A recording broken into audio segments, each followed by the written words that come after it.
I have a little twist going on back here too. I can kind of see some vague shadows here, but I'm trying to emphasize that twist by doing things like this, where we've got that, like again I said, you got lines that match up like this, where one line would almost pass right behind the other line, but that's just the nature of lines. They meet up that way. It's two curved lines that are basically the same curve, same angle, or just a little opposed to each other.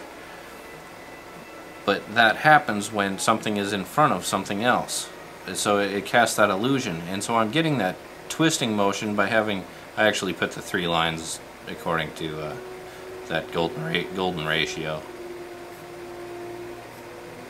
where the 2 shorter lines are in a ratio such that the 2 shorter lines add up to the 3rd longer line. But I also have them ducking behind a line to show that these are behind this. And I already know it's got this obvious curve to the shorts here. This line is about to duck behind that line. It just went behind that line, so it created that too. Here, this is just going to go in front of that, whatever's going on here.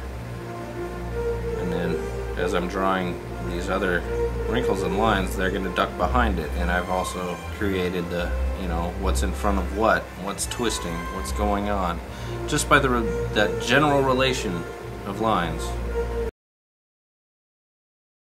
There's an anchor point back here that wrinkles are coming from, and the wrinkles, the lines that you draw for the wrinkle in the clothing, they point in the direction of the movement. And say this is moving back here, so those wrinkle lines point just like arrows right in that direction of movement. And you got that whole golden ratio thing. If you want to do that, you can always find cases where that'll work out for you. I'm not really going to worry about it right here, but it makes things look realistic, because that's how things in nature work, and that's sort of what we're trying to capture. And this is passing in front of that, and I'm also putting a thicker line on things that are closer to you. It's a general, inking thing.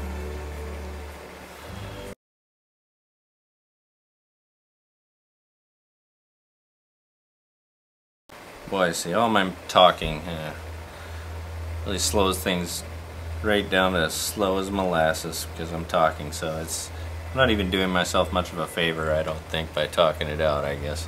Nailing down my logic so that I can repeat it later, I suppose I'm doing, but as far as my drawing skill, me flapping my lips is really not helping me a whole hell of a lot. When you're inking, you need to know when you're pushing or pulling the pencil, where you're going to start with a thick line and go down to a thin line on the feathering. When I'm getting lazy and working in my sketch pad looking at reference like I'm doing right now, I'll get lazy and I'll go the wrong direction, so my feathering won't be proper.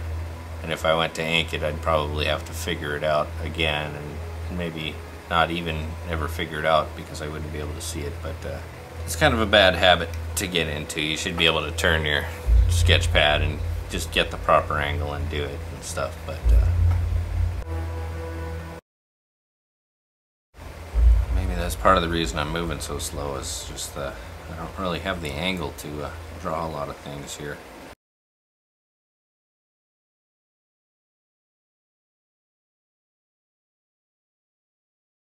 This is going to be one of the worst sketches in here, just because I can't mess with the angle. Can't get any of my rendering or feathering correct. Got all these little shapes I can sort of put in, but that only makes for a half-assed drawing here. Didn't realize how much heavy shadow there was on this.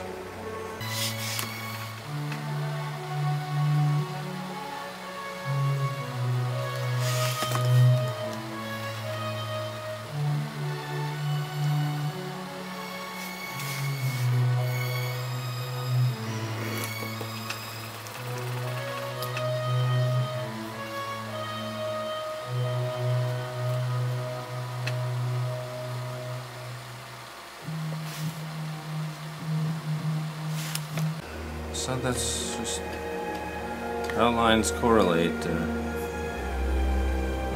inside of that ear.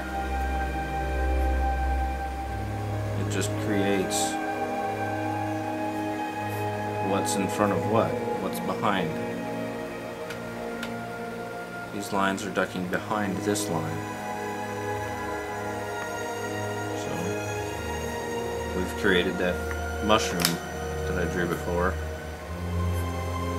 Basically with all these different lines intersecting, it's creating things moving in front of and behind other lines.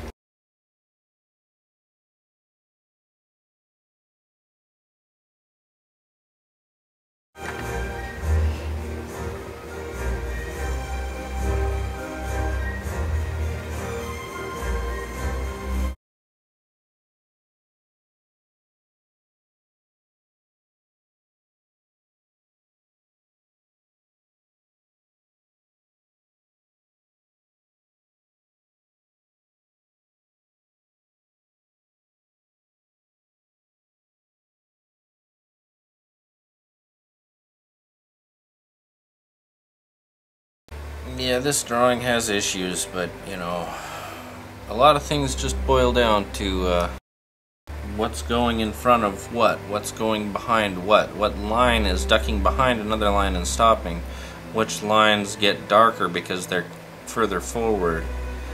A lot of this stuff, it just sort of falls into place. There's just a technique to it.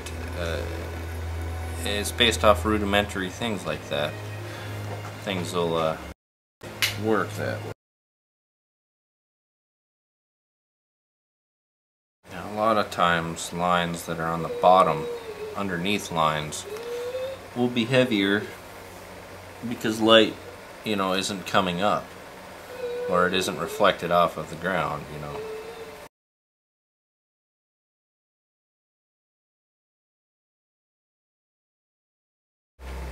Again, those little curved lines of, is something coming towards you, so the curve is this way, or is something moving away from you, so the curve is the other way.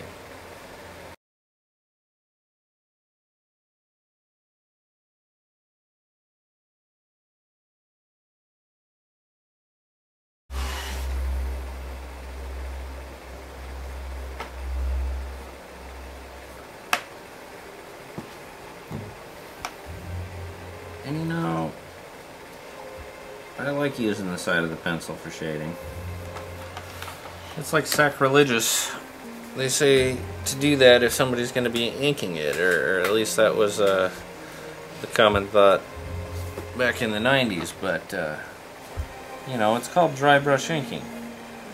And then basically, you know, it would be dry brush inking to mimic what the side of the pencil shading would do, as long as you're not overdoing it, you know, making some huge gradient out of it. There's no reason not to.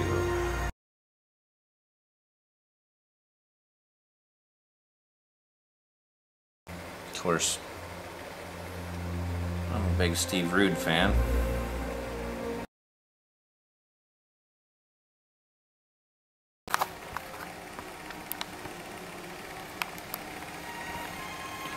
So that's that.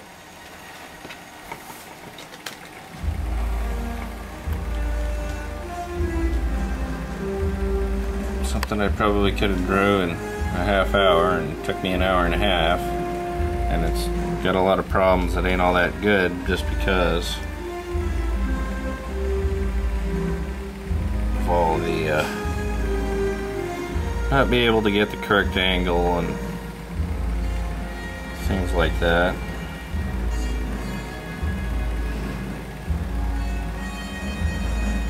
But see, there's a big spot of cross-hatching that I did there, and it's kind of weird cross-hatching, but, or if you can even call it cross-hatching, but you can see it still develops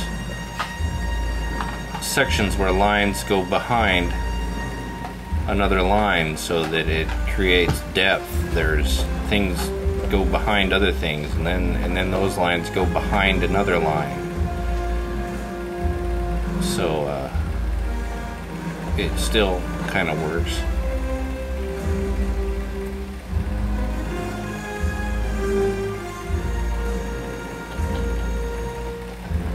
See the thick lines that are passing in front of other lines. And sometimes I have to go back over just like this here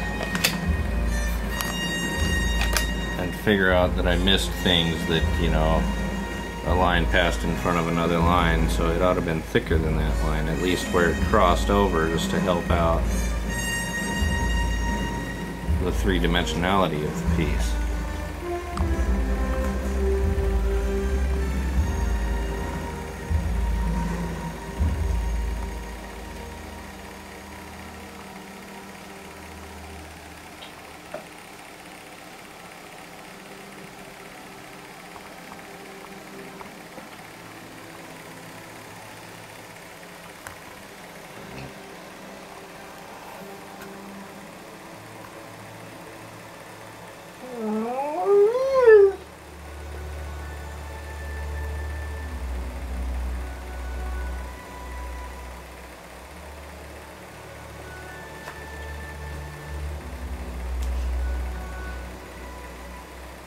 See what I mean? How certain things are blurry, and